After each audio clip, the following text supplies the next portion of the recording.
Good morning. Welcome again to Morning Devotions, and thank you again so much for our time together.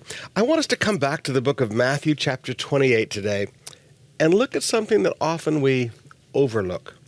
Chapter 28, verse 7. The angel said, "Then go quickly and tell his disciples that he has risen from the dead, and behold, he is going before you to Galilee. There you will see him." Now look over to verse 10.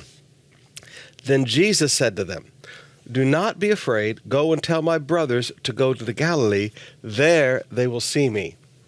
Now, long before this, Jesus had already told the disciples that he would die, he would rise again, and they would meet him in Galilee.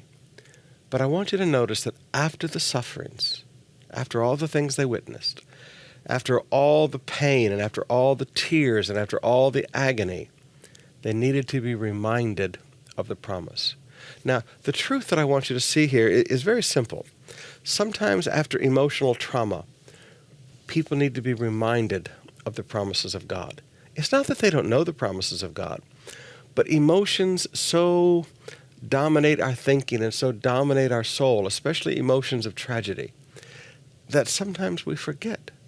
And I want you just to back up and understand, when you have seen people go through trauma, you've seen people go through emotional pain and heartache. Sometimes when the wave has passed, so to speak, when the storm has passed, now you need to remind them of the promises of God. So the truth is simple.